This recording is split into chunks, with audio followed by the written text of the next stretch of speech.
Not surprising, but Wonka wins the domestic box office with an estimated opening of $39 million. And I kind of predicted that this would do well. My guess was it was probably going to be at or near the 100 million mark by the end of this weekend, but Wonka has exceeded that. Currently, it's at a total worldwide box office of $151,400,000 with a production budget of 125 million before marketing and profit sharing. So I really feel Wonka it will be profitable by the end of its run. And if we actually look at the rest of the box office results, Wonka is number one. Number two is Hunger Games, still doing well overall. And also The Boy and the Heron, still there from Studio Ghibli with Hayao Miyazaki. And then number four is Godzilla minus one. So we still have the 1-2 punch from Japan. And then number five is Trolls Band Together. Then that's on the top five list. And let's go ahead and look at the other numbers because most of it is about the same. So we could see here, number six is Wish. Number seven is Christmas with the Chosen Holy Night. That is a new movie.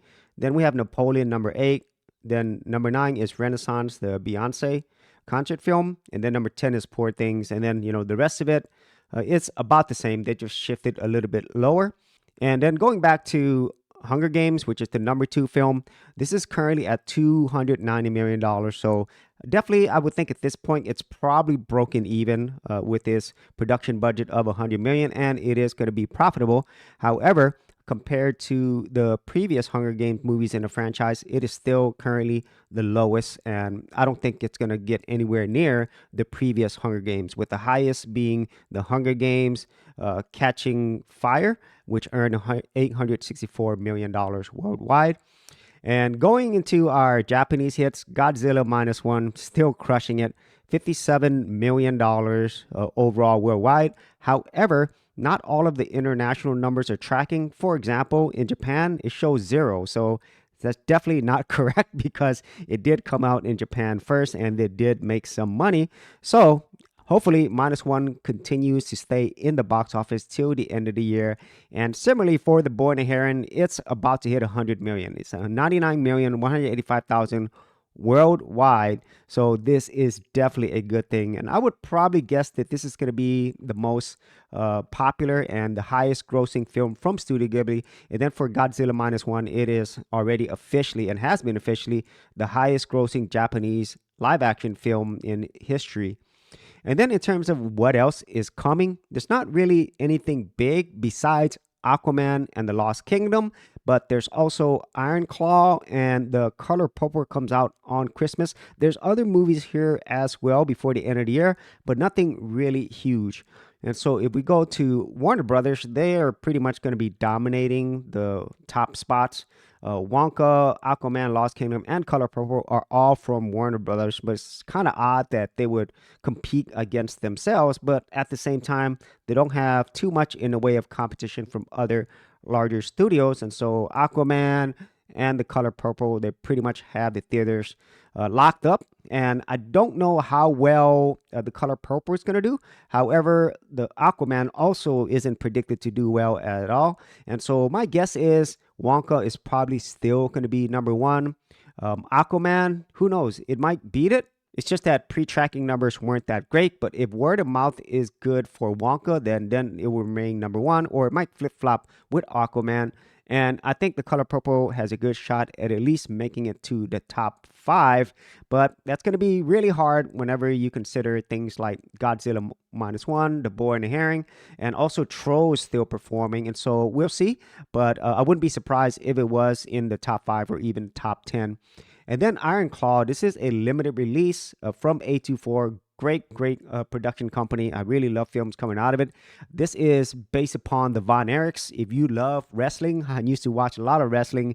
This is going to be really cool for people who enjoy that. And at the same time, it has gotten really great reviews. And then another one is Ferrari. This one stars Adam Driver. And they're trying to, I guess, capitalize in a way with a lot of car films that have done well recently. And I think there was Ford versus Ferrari did well. And we'll see how this performs. It comes out on Christmas along with The Color Purple. So the good thing is there is a variety of movies coming out even till the end of the year. And lastly, we do have to talk about Disney because they've pretty much fallen off. If we actually look at the numbers, The Wish is number 6, but it's definitely not going to make its money back at this point. Worldwide is at 126,174,000 with a production budget of 200 million before marketing and profit sharing. So I don't think there's any way that it's going to make its money back by the end of the year or even after its entire run. And compared to Trolls, Trolls just trounced it.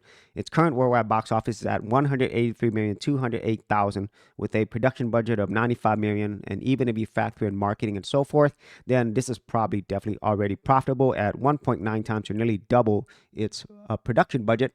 And then finally, we have Marvel's, which is nearing 200 million, which is good, I guess. But when you compare it against the production budget of a 274,800,000, that's not including marketing, profit sharing, and any reshoots, it's probably going to need to earn way, way more, which it's not going to get to. So not looking good for Disney, but not surprising at all. But I would say overall, the box office is pretty healthy in terms of like the variety of films that are there and the films that are yet to be released. So if you actually had any thoughts on this, be sure to leave it in the comments area below, and I'll see you on another episode. Hey geeks, if you are a brand new creator and you simply want something easy to get you started, well, I got something for you with my Creator Starter Kit. This is a super simple step-by-step guide that's going to take you from having no channel to developing your very first YouTube channel, along with ideas, thumbnail designs, and other creator tips, including marketing. And the best part is, all of this is free. Simply head over to the link below, check out my page, and get started creating.